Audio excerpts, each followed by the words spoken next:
How do you turn your skill set into income? Your hobby, the thing that you would do for free anyway, right? That's the thing that everyone is trying to do these days, but it's definitely harder than it sounds. So here's what I did. I brought somebody on that has done exactly that. Now, originally, I brought this gentleman on to talk to us about a specific topic, public speaking. Why public speaking? Well, let me just tell you who our guest is today. His name is Brenden Kumarasamy, and he's a public speaking coach. And I know a lot of us got to do public speaking. In fact, all of us got to do public speaking in order to have impact and income so that we can express our ideas, insights, and influence. So that was what the show was going to be about. But it didn't exactly go that way. We talked about so much, and I'm actually super glad that we went this digression in the conversation because I think it gives a much better glimpse of how this process actually goes that is actually more helpful to you than just learning how to speak, right? See, Brenden was originally a consultant for IBM. Nice, right? Great job, great pay. But why did he leave? And why to go do something as risky as becoming an entrepreneur and his own boss, doing something that he was originally doing for free? Here's the thing. I know you're skilled. I mean, if you're listening to this show, I know you're really good at something. And the doors that can open once you discover how to provide value to others with that thing are infinite. So we're going to do something that I actually haven't done on the podcast in a while, which is have a vision story episode, right? Where we actually just get into the story of how a visionary built their vision. So I'm super excited to share this episode with you with Brenden Kumarasamy. Let's get into it. You're listening to the Build Your Vision podcast, a podcast series about maneuvering the ups and downs of building a life that you're proud of, captured in real time. A community where dreamers become doers and doers become world changers. Let's go. Yo, what's up? What's up? You are listening to the Build Your Vision podcast, the #1 self-leadership podcast for visionaries who are serious, not just curious about building a life and business they are proud of. I'm Clee the Visionary. I'm your self-leadership coach, and it is my mission to take you on the journey of becoming a visionpreneur, individual who makes impact and income with their ideas, insights, and influence because someone needs what you're building. So how do you turn your hobby into a profit machine? Let's get into this vision story with Brenden Kumarasamy right now.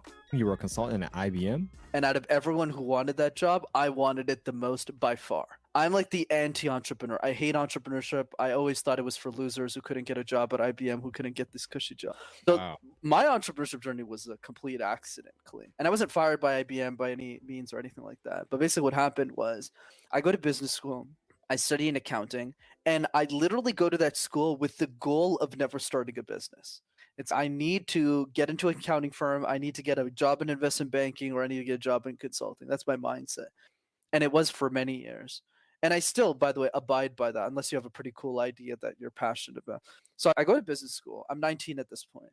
And then I learn about these things called case competitions.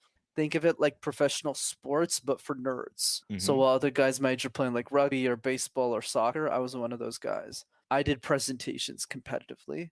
And that's actually how I got the job at IBM, because a lot of these executives come to these case competitions and they hire the best students. So that's initially why I did them. So even my passion for communication didn't come because I was some kid in a classroom and I developed this passion, right? It's never been a passion of mine until maybe 7 years ago.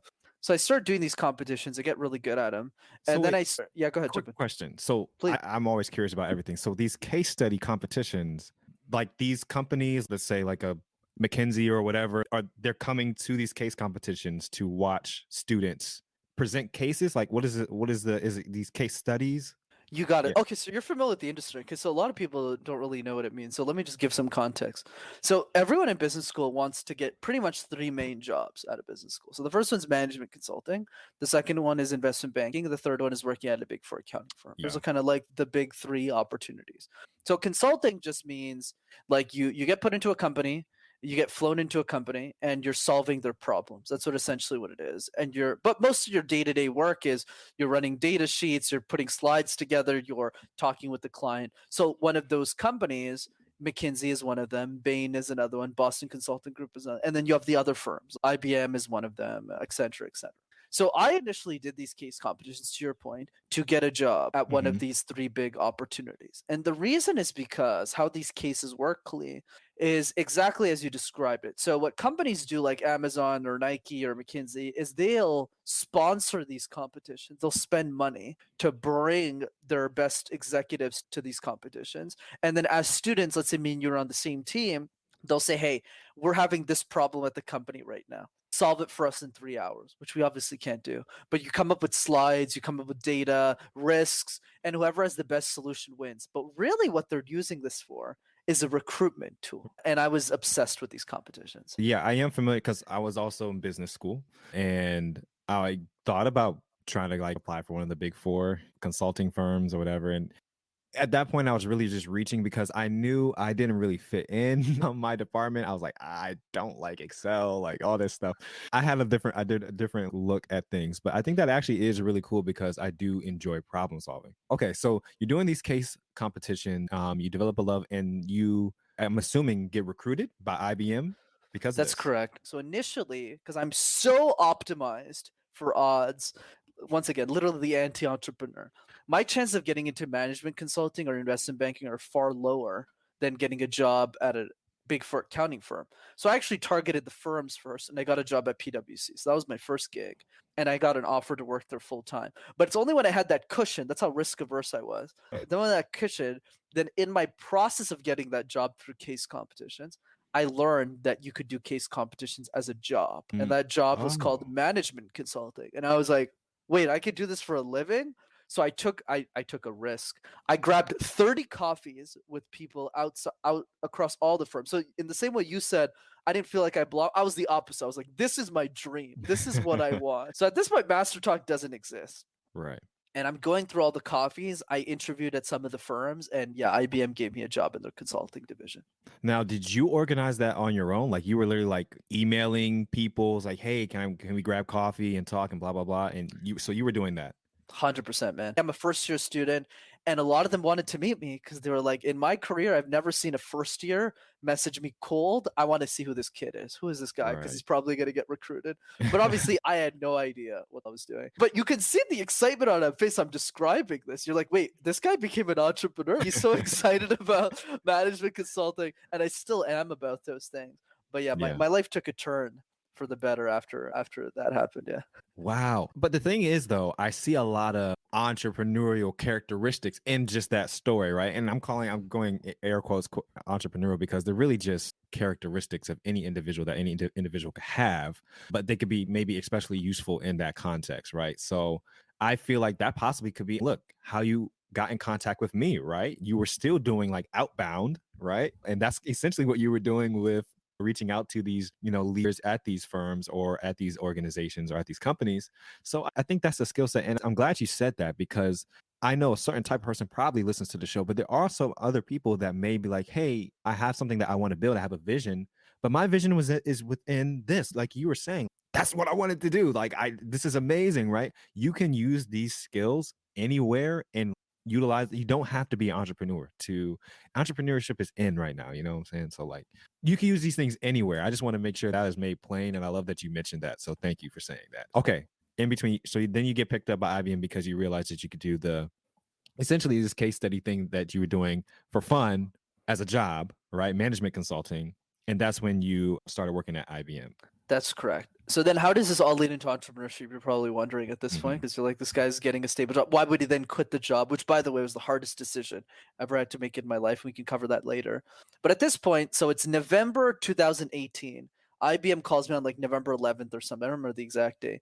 And they said I got an offer, which is crazy. After all the effort I'd put in, I was getting offered crazy salary. I was like, oh my God, like this is going to change my whole family's life. And that's my perspective. But then 2 weeks after I get the offer, one of the 60 people, Clee, I want to make sure we heard that. One of the 60 people I had coached on public speaking came up to me and asked me a question that changed my life, which was, how did you learn how to speak? So let's backtrack a little bit. Why is that number so high? So what happened is a year after I started doing case competitions, I initially did them to get a job, right? So there's no like passion here. I just want to get a job because a lot of them who had got recruited told me to do case competition. But then I started doing them and I fell in love with them. I just wanted to win for the sake of winning. So when I became an executive who was running the program with the other students, I became the in-house communication coach for free because I just wanted them to win and we didn't have a better alternative. And I was a great speaker. So I learned how to coach, but it was never going to be a business. Right. But in my last semester of college, I'm 22 at this point, I got the job offer at IBM. I'm safe. I started in April 2019. I was like, boom, life is great. But then one of the students asked me how I learned how to speak. And I was like, I don't know. Did you watch videos on YouTube? Did you do Toastmaster? Did you hire a coach? And it was no to all of those questions. But it intrigued me. So I went online because I had 4 months to kill before I started working in my amazing job at IBM. So did you do were those internships while you were in school? You got it. So I did 2 internships at Price. They gave me a full-time offer. And then when I got a job at IBM, I called them and I said, I'm not going. So I started watching these videos, Clee, on YouTube. And at this point, a lot of these guys are my colleagues now, but at the beginning, they were kind of my adversaries.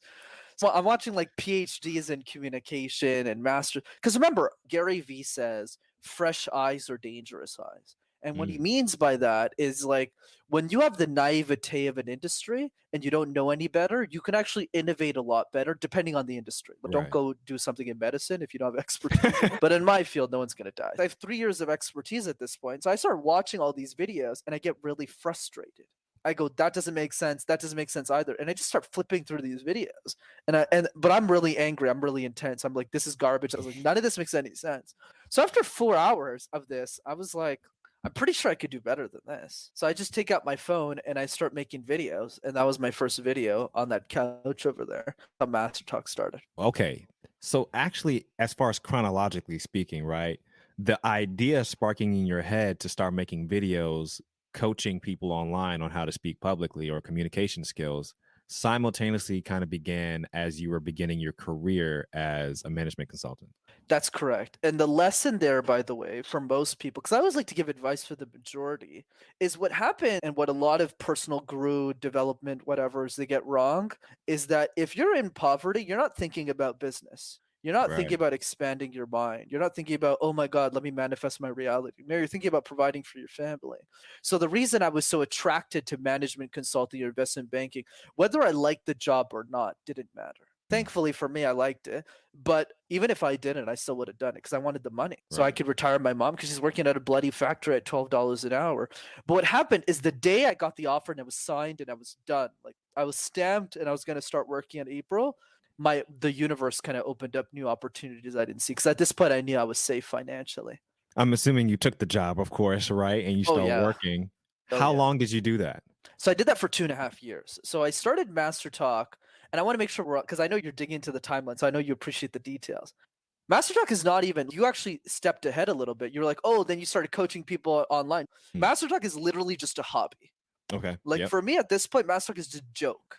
Like I have a phone and it is a joke. Go watch my first videos. I'm making these random videos and it's just the people I coached who are watching my videos at this point.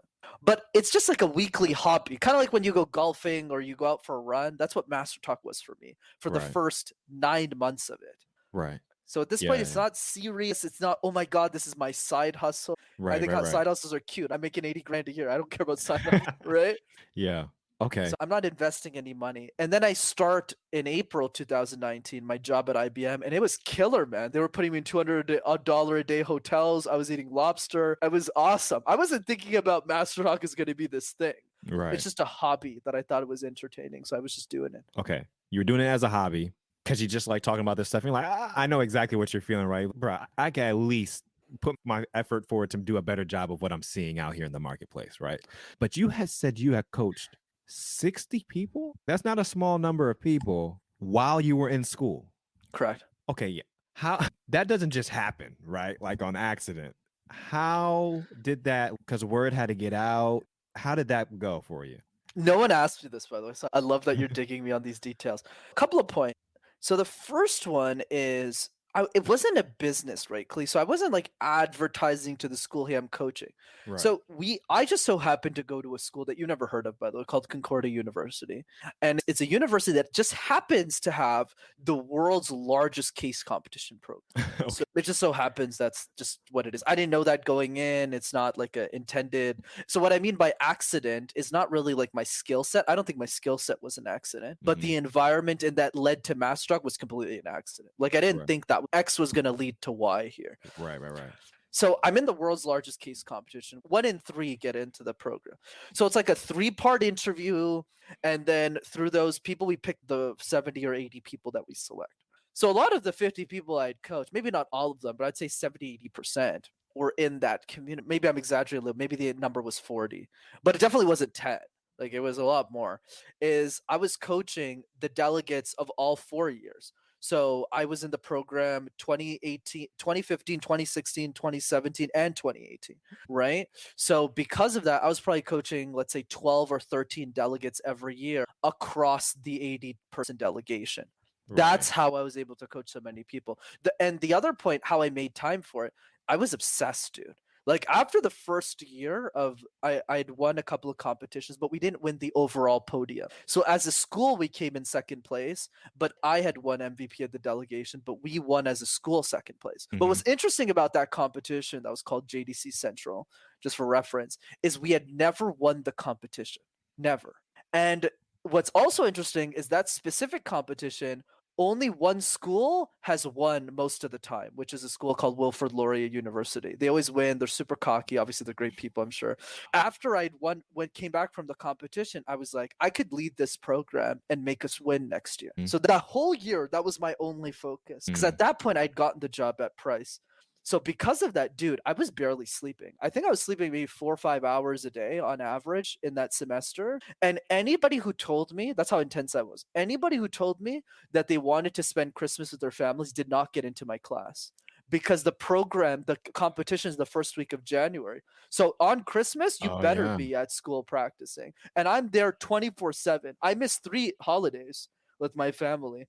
Well, and it was the best 3 years of my life also. But yeah, I was pretty intense. That's how I coached so many people. You never know how your environment is going to play into the person you become and the skill set that you acquire. Like we all have talents, skills, and then gifts, right? And you don't ask for your talents. You don't really ask for your gifts even, or they could come at different seasons. But like acquired skills, some of them you learn by necessity and some of them you learn just because you have a passion for them. I feel like it was kind of almost like both for you in this situation, but that's super cool. And by the way, I love conversations like this because people don't dig me enough on the details, which I love. So let's recap. Okay. So I joined the program, let's say 8 months into my school. I start doing these case competitions. I get really obsessed with them. I coach all of these students. I even start coaching a sports team, which is a whole other thing that was funny. And without knowing even what the sport was about. And then it's just coaching was always in my blood, Clee. But the part that was missing, because I didn't come from a wealthier family, I didn't know what opportunity vehicles were, like how do you become an entrepreneur. I never saw that as the way out. Right. Like for me, communication coaching was always a hobby. It was always like, this is super fun. But I think the main reason why I started Master, if I'm being honest with myself, wasn't because I wanted to change the world. Obviously, now I got big plans to make a massive impact in the world. It was more because my game had ended. So after my last case competition was done, at this point, it was like a week before I started Mass Talk, actually, my first week of January, when we won the academic cup. So the story has a good ending. We actually ended up winning for the first time in the history of the competition. Wow. And that was my retirement. Yeah, thanks, man. It's like a nerd thing that nobody cares about, but I'm telling you. It's a whole thing. So I got kicked out of the program for being too aggressive. And then the competition didn't happen the year before. It got canceled. So anyways, the point here, though, to bring it back to Master Talk is, think of it like now you're starting to understand, which I think a lot of people don't when they listen to me on interviews, why I'm so good for being so young. Like, why is it that I coach CFOs of publicly traded companies now, Right. but I'm a 27-year-old kid and they pay me like a lot of money to work with me. So how did that happen? And it's not luck. It's I learned 40 years of experience in 4 because I'm 10 times more intense than the average communication coach in our industry, that I just gained a lead on them without having even, and I'm barely out of my diapers, kind of technically, right? So that's where all my expertise came from. It's just the missing point that I'm sure you want to talk about is how did this ended up becoming a business? So this is always what I teach when I talk with people that go through my programs or listen to my show, right?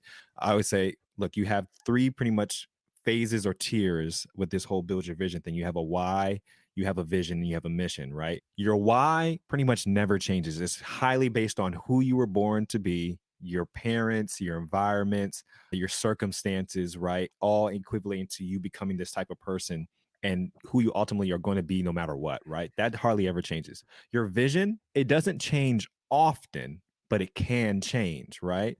Based on what season you are in life, based on maybe some dramatic or traumatic or very impactful experiences, your vision can change. And then the mission, I was like, that could change literally from day to day. It's just the plan that you're using to get to the vision. So now I'm hearing in your story, okay, the vision seems to be shifting a little bit based on what you originally dedicated everything to, right? And you have finally accomplished it. And I kind of want to get into something that you said that might have slipped by some ears, but I'm going to point it out that you said the game had ended. And now you're kind of switching to a different vision. I kind of want to understand your brain at this point. Psychologically, how are you feeling? How is this process going? For sure, Clee. So there's kind of two things that are happening in my mind at this point when my game ended, and I'm happy to elaborate on what that means. So one side of it, like a huge weight off my shoulders. Like finally, after I wanted to be an accountant since I was 12 years old. That's how nuts I was. Other kids my age wanted to be astronauts or some nonsense. I was super practical. I was like, okay, what is the thing that I can make money from that I'm more talented at than everyone in my sixth grade classroom? And it's not acting. It's not being a stand-up comic. It's not being an astronaut. I had the best math grades in the class, or at least top three. And I don't think the other two want to be accountants. So I'll be that person. I can win six figures and take care of my family. So finally, for the first time in my life, dude, which wasn't too long ago, say 4 years ago, finally, I'm making a really strong salary. I used most of the money I made that year, and I paid off our $25,000 family debt or whatever. And then we were in the clear at that point. So that's one side. But there's another side. There's a show called Death Note and the main character in the show is a guy named Light Yagami. Basically, the story is, and it ties into not necessarily mine, but I like the analogy. There's this kid named Light. He lives in Japan. He's a really successful guy. He's handsome. Everybody loves him. He's really smart. He's gonna be one of the smartest kids in Japan. But there's one fundamental problem he has in his life that I started to feel at that point in my life, which is boredom. He gets really bored. And in his case, it was because he had all the answers. And then he walks out one day and a notebook falls out of the sky. It's called Death Note. He reads the book. And the first rule of the book is every person you write in the book dies. And he thinks it's not true. And then through a series of experience, I'll just spoil episode 1. There's this motorcycle guy who starts mistreating this woman outside of a dépanneur, a convenience store, sorry, in English. And then he writes down the guy's name and the guy dies. Wow, and then he realizes the notebook is real. Anyways, to make his life interesting, he goes on this journey where he wants to become the god of that world, and he goes on to kill every criminal in the world. It's a really fascinating story. But for me, obviously, I didn't do that. But for me, my version of that was I'm this super cool communication coach. I've trained literally students to compete across the globe. Like a lot of the people I was training were going to Singapore, Serbia. This is a real thing, like Australia, around the world, to go to these weird nerd competitions and crush everybody. And after my last case competition ended, I was just going to work in corporate. And corporate got boring really fast because I was just way better than everyone else there. And I don't mean that to gloat. I don't mean this to brag. I just didn't have competition. Right. You fed off of that competition type of thing, trying to dominate. Yeah, I'll tell you a quick, I've never shared this before, where I'm like, it's like my first 2 weeks at IBM. Because remember, think of all the hustle, because now you know the story. 30 coffees. I interviewed like crazy. I networked my ass off. I'm talking to the girl next to me. Hey, how'd you get into IBM? Oh, I just applied. I was like, so are you ready for the presentation? We have a milestone coming. She's like, I'm going to do my best. Hopefully they like it. I came in with polished shoes. I'd spent money on a new suit. Like I did everything to stand out, and I really stood out a little bit too clearly, I think. But yeah, I got bored. So Master Talk became a way for me to alleviate my boredom.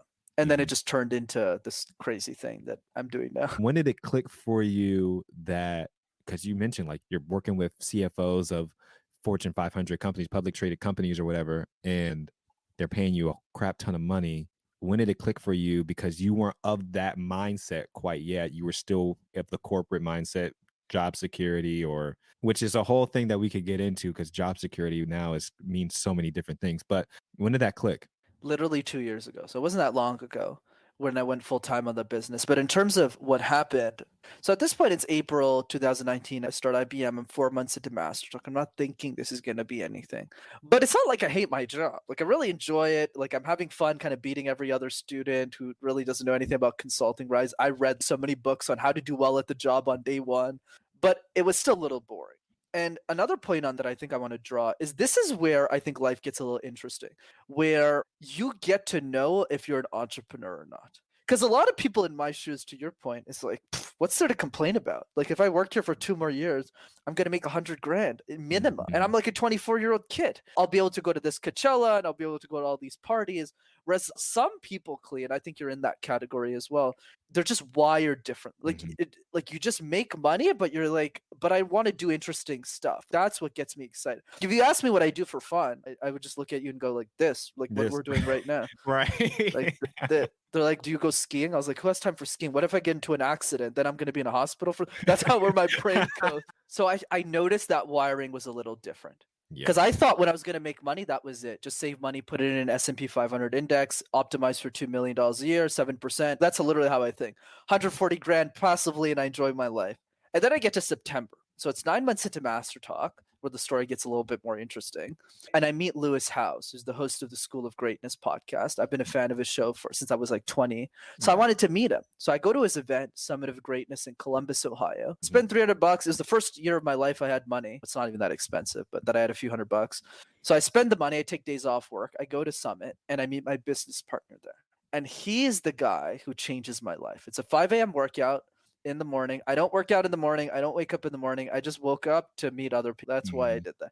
I go there. I'm doing this super excruciatingly painful exercise called the deck of pain, where you have 52 cards in a deck, and every like eight of clovers is like 8 squats. The king is you have to do 13 push-ups, and you have to go through all 52 cards. I almost died. It was really intense. Oh my gosh. And the guy next to me was Vamsi. So Vamsi, we have an interesting partnership that we're obviously still partners to this day. And the interesting part is he's 20 years older than I am. Wow. Okay. And he has a completely different life than me. So he's married, he has 2 children, he lives in Pittsburgh. We don't even live in the same country. And our conversation was 2 minutes. He asked me, hey, what do you do?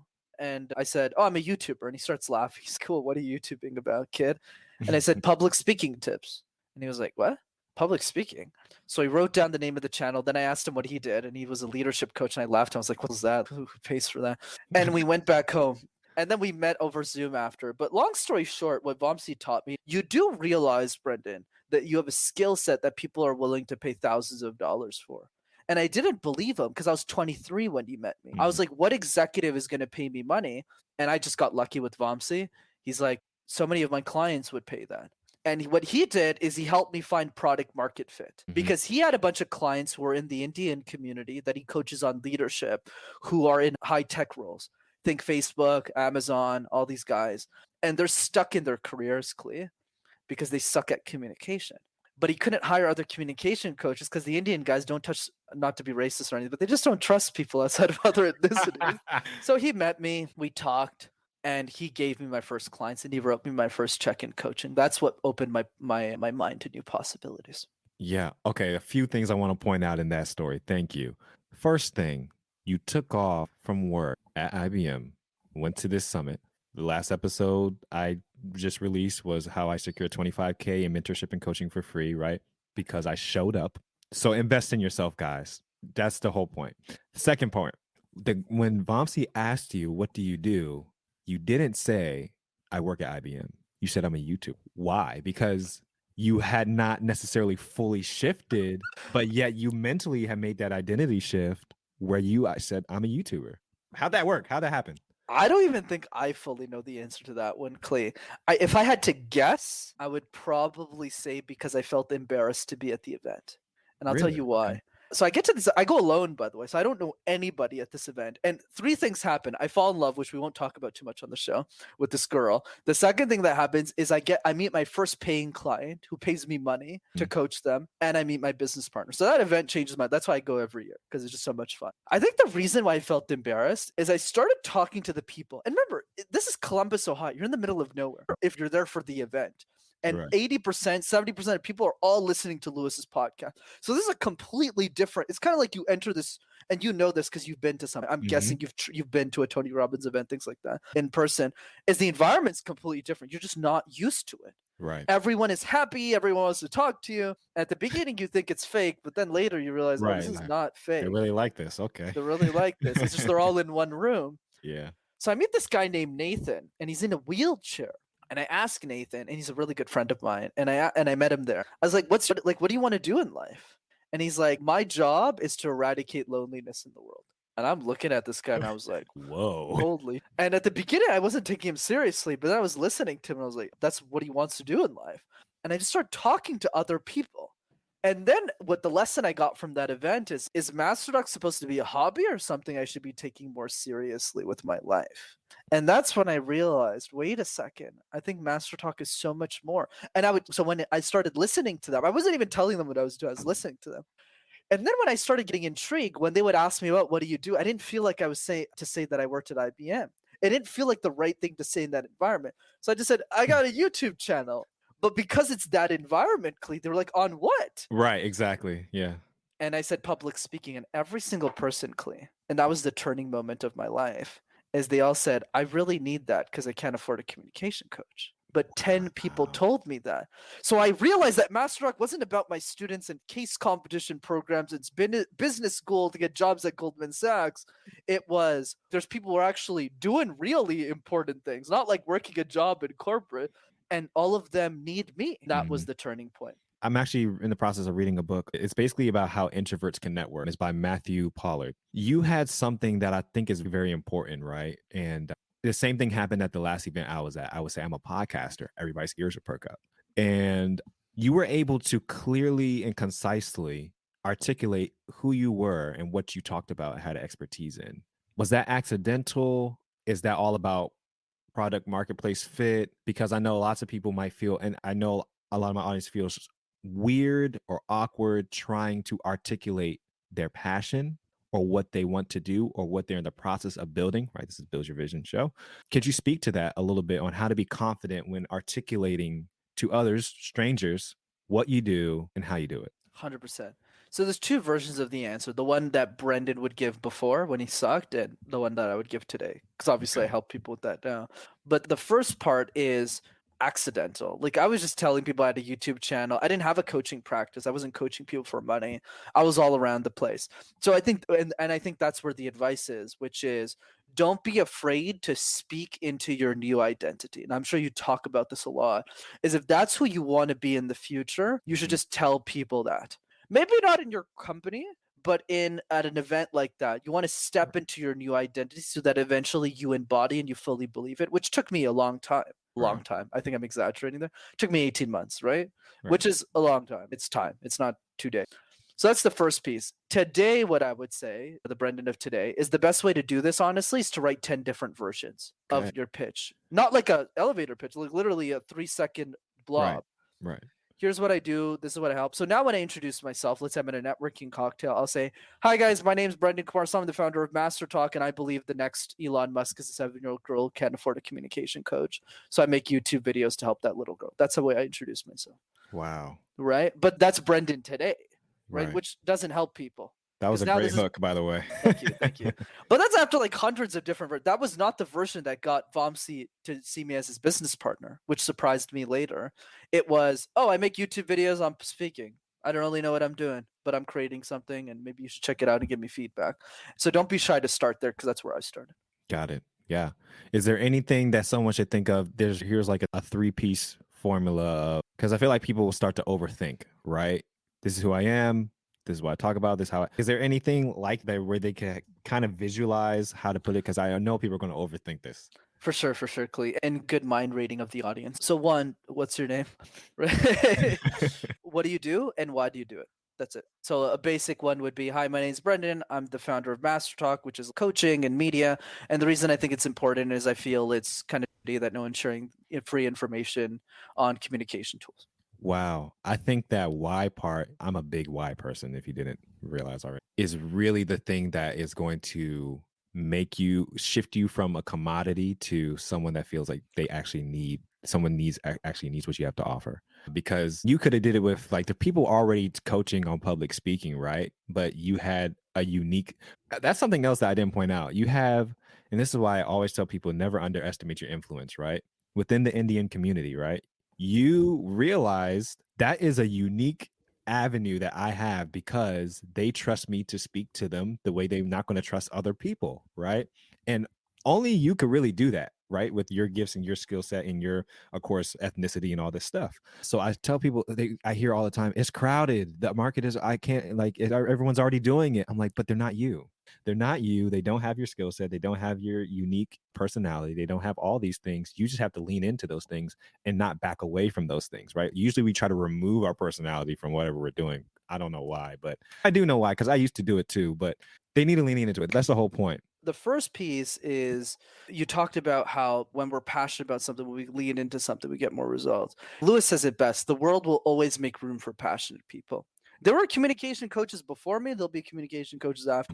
But I care a lot more, I argue, than most people in my industry, minus a few names that I could call out. And that alone was enough. And that's what a lot of people get mixed up about side hustles or just businesses. It's not about creating this revolutionary product like the iPhone. It's about being 20% better than everyone else. Right. There's a lot of people who will provide the exact same quality of service as you, but won't text back on time. Yep. Won't go the extra mile to help you. Like one of my guys, like just today, texted me. One of his friends died, so I was just like, "Hey, don't worry, man. Just join my next group for free." Nobody does that. It's just care. Like that alone. There's no magic formula. That's one piece. Going the extra mile is more than enough to build a sustainable business.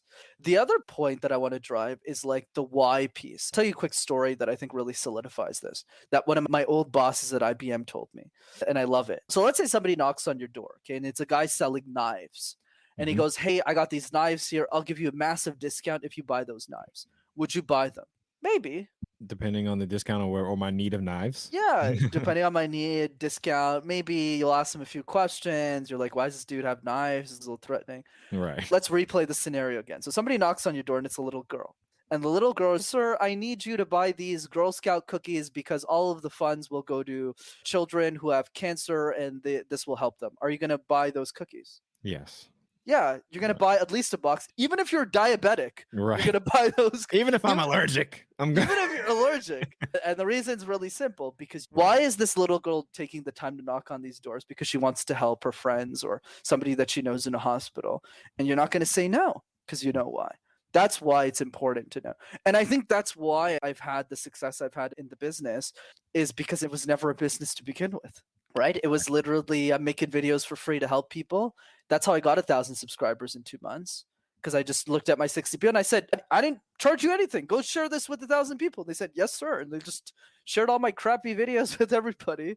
And that's why I think I was able to make the difference there. I hear lots of controversy kind of around this topic of passion because, and I think you're a great person to speak to this because you were a very risk averse individual and maybe still are to a certain degree. 1,000%. Right. Of course, you have this next generation coming up that's very passion centric, right? In certain communities, United States, Canada, we're in more affluent countries, right? So we kind of could worry about these more self-actualization problems rather than just trying to put food on the table in most situations. What are your thoughts on, because from what you said, it kind of sounded like your passion piece was the extra 20%, right? That separated you from the crowd. I know for me, if I don't see the why, I can't show up the same. So how important do you think passion is for someone that is building their vision, especially a young person in their 20s, when it comes to them pursuing something in life? I agree. It's a tricky question, right? A lot of billionaires, a lot of big successful A-listers, they'll do an interview at Stanford and tell you to follow your dreams, follow your passion. Well, easy for them to say because they figured out what that was. Exactly. Right? And the reason and the other piece, I think I'm a great case study for this, because I didn't have a passion until 2019, 2018, right? Even when I started Master Talk. Actually, let me paint the picture. I'm 12 years old. I want to be an accountant. I'm not asking myself what I'm passionate about. I'm not asking, "Oh, what's the self-actualization thing?" So I go to business school. I study really hard. And then I get to these cocktails. I got my big suit on. I think PricewaterhouseCoopers is a water bottling company. I'm as as a nail. Literally. That's actually a true story. I wish it was a joke, but it's true. And it's funny. And I go to these kids who are 3 years older than me, or 22. I was like, "How'd you get a job at KPMG? How'd you get a job at EY? How'd you get a job at Price?" They said, "Do case competitions." I said, "Great. I do these case competitions to get a job. Then I do these case competitions, I get the job. Then I hear about management consulting. So I do these case competitions again, run the cycle, and then to get that skill set, I start coaching other people on how to speak. And then I get the job in consulting. But what I didn't realize is I accidentally became one of the youngest communication coaches on earth. And then I started Master Talk. But there's a punchline here that's very important to catch. If I never made the decision to be a bloody accountant, this conversation would not exist. What's my advice? And I'm still figuring it out, honestly. How do you translate this for the majority of people? Because I think the big problem to optimize for is not your passion. Why aren't you pursuing it? I think that's a very small percentage of people who just need a slap in the face, honestly, or a coach like you to just push them to do it. But I think the 80% is, hey, I would love to do this, but I don't have a passion. I don't know what it is. And my advice always is to optimize through Gay Hendricks' 4 zones of genius. The zone of incompetence, which is you suck at it, you don't like it, you shouldn't be doing it. Okay, so for Brenden, that's cooking. I suck at it. I have no business doing this. Me too. Doesn't make sense. It's a disservice to humanity and to my family to do this. I might poison them. Zone of competence. So this is something you're good at that you particularly don't want to do. And we're like cleaning the toilet. I know how to use a plunger. Yeah, I'm good at it. Do I want to do this my whole life? Maybe some people, probably not most.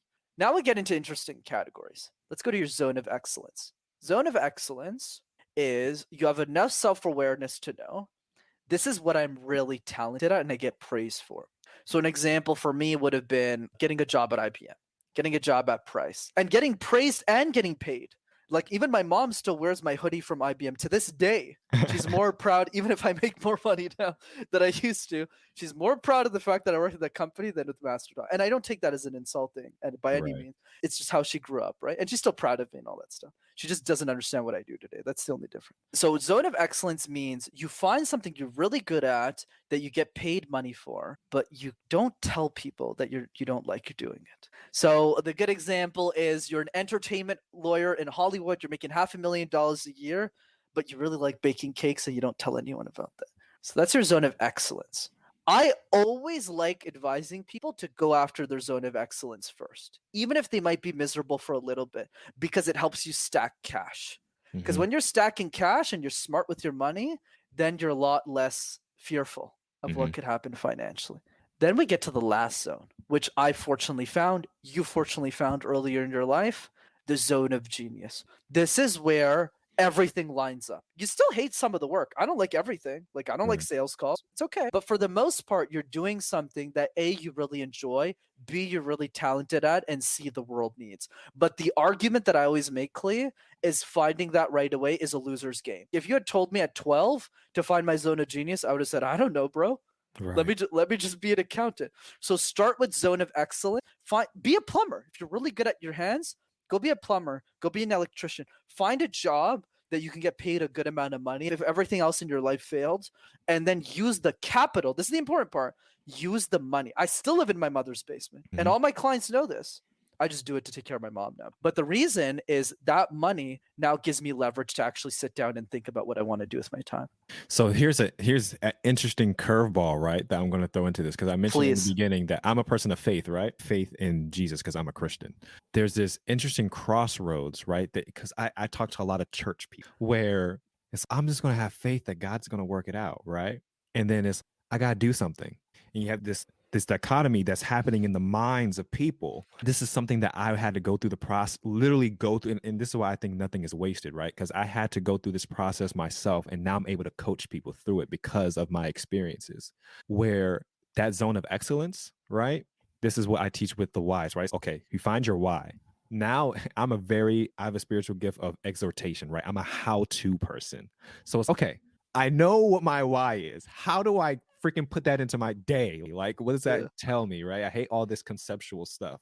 So we go into a place where it's, okay, these are your hows. How are you going to incorporate this why daily? And I think that's the important part for people who are listening to us right now. Look, you're not going to be able to just jump to your zone of genius. That, first of all, that's not how things work, right? You have to become the person who can even do that in the first place. While you're becoming that person, wade in that zone of excellence and then find your hows, right? So like for me, one of my hows is having meaningful conversations, what I'm doing right now, right? Having meaningful conversations. So while I was working so I come from the radio industry. While I was working my radio job, I'm like, okay, I'm going to make sure that I'm going to have as many meaningful conversations while I am on air, while I'm in the back room, while I'm walking around the halls, like in the station, all these things. And that makes my day feel more fulfilled, right? Because I figured out what my why is. I figured out how I can accomplish that no matter what circumstance I'm in, right? And that makes that zone of excellence more tolerable while you're able to pray your way through things, while you're able to build up some cash reserves, while you're able to still feed into the people that matter to you most, right? Because it is a terrible thing when you feel like you're failing the people while pursuing the passion. That really freaks up your mind. So it's just like, I just want to pour that in because I think I love the way you explained it, but also I know the mindset of a lot of my listeners, and I wanted to give that angle toward how they can apply this to their lives. If you had a billboard that was sponsored by you or sponsored by Master Talk, everybody in the world just drove past this thing, what would you want the message to be that they read? Be insane or be the same. If you want to be like everyone else, that's totally fine. But if you want to do something important with your life, you need to realize that the people who do are often nutcases. Don't you find it odd, Clee, that you're talking to a guy who, when he was 22 years old, started a YouTube channel, not on pranks, not on music videos, but on public speaking and communication tips? Then he went on to coach those executives for a living, yet he still lives in his mother's basement. He has a nice car outside. It's like a 2013 Toyota Camry, so a really successful car. But he's too scared to drive it, so his sister does it for him. And he's in the top 1% of all listeners on Spotify for Justin Bieber. How does any of this make any sense at all, Clay? And that's really the point. That's really the point. When every decision in your life makes sense to the only person that it should, which is you, you're probably right, making the right decisions. So I would make it right. Be insane or be the same. Didn't I tell you that was a great vision story? So here are 3 key takeaways I definitely want you to leave with for this episode from what our conversation has shared, right? The first thing, look, guys, you can 10x your rate of success simply by being single-minded and undistracted. Like Brenden said, he got 40 years of experience in 4 years because of his high level of focus. Now, I don't know if I would do everything like how he did it. Some of it might have been a little unhealthy, but the point is he was locked in and focused and therefore accelerated his progress. And now he's getting paid like he's a 55-year-old man, and they don't care. Like, these execs are paying him. They don't care about his age. They care about his expertise and his ability to get them results, and they will do the exact same thing for you. So don't limit yourself because of your age. You can 10x your rate of learning or your rate of expertise just simply by locking in and getting focused and single-minded on what that thing is that you are going to dominate. All right, number 2, don't be afraid to speak into your future identity. I'm pretty sure that Brenden and I would not even be having this conversation if at that conference he was at, he didn't call himself a YouTuber. Like, what if he was too afraid to speak into the identity that he ultimately wanted to become? Or the identity that he actually enjoyed the most instead of the one that sounded the best or that would get the approval of those that he was around? So what I want you to do is actually take Brenden's advice. Write 10 different versions of explaining who you are, what you do, and why you do it. And if you could get it down in like 10 seconds, you'll be able to say those 3 things in 10 seconds, you will be golden. And then times 10, oh my gosh, you will be unstoppable. You will make so many more connections. You will have so many more opportunities for you to actually even get paid just because you're clearly able to express who you are, what you do, and why you do it. And number 3, identify your zone of excellence and your zone of genius. If I could find it, I will put a link for that in the show notes so you could get a better idea of what those things are that we talked about in this episode. But you got to find a zone of excellence so that you can be able to create and bring in revenue and still be productive while you are figuring out your zone of genius, right? This provides you some leverage while you're in the process of finding your why, getting clear on what your vision is so that you can begin building it. Now, I want to make this important distinction here. I don't want you to lean into your zone of excellence out of fear because of a lack of faith. The bottom line is God has called you to build something, and it is your moral obligation to do that because someone needs what you're building, right? Like I say every single episode. Possibly by you leaning too much into your zone of excellence, you are worshiping the fact that the money that you can make is giving you leverage rather than the favor of God is giving you the leverage. I guess my point is keep the main thing, or keep finding out what the main thing is, the main thing. Do not begin to worship or idolatrize the zone of excellence which you believe is sustaining you, because the zone of excellence isn't sustaining you. The God of the heavens and the earth is what's sustaining you. And everything that you think is sustaining you could go away in the blink of an eye. I just want to make that distinction clear so that not we're having faith in the zone of excellence, but we're actually having faith in the God that gave us the gift to have that zone of excellence so that we can ultimately get to that zone of genius. All right, so that's it. Those are the 3 things. Get super locked in and single-minded. Don't be afraid to speak into your future identity and identify your zone of excellence and zone of genius, guys. I hope this episode was helpful for you. It's been a little while since we've done a vision story episode, but I'm glad that it was on this one because I think this story can help a lot of us, including myself. Now, if you're thinking, Clee, I don't even know what I want to focus on, be single-minded on. I don't even know the future self that I want to identify as. I feel you. I've been there. That is why I am actually launching my first time doing a Find Your Why challenge live. Now, I've been doing the Find Your Why challenge for a while now for individuals. I'm actually going to be doing a live week-long challenge to help walk you through this step by step, day by day, so that you can find your why and you can find how you can activate your why every single day, and you'll be operating with the most clarity that you've ever had in your life, I promise. So if you want to pre-register for that, this is my first time talking about it in public, you can go to the website that I will be putting in the show notes to pre-register for the challenge. I hope to see you there. Until then, though, as always, keep building your vision every single day. Peace.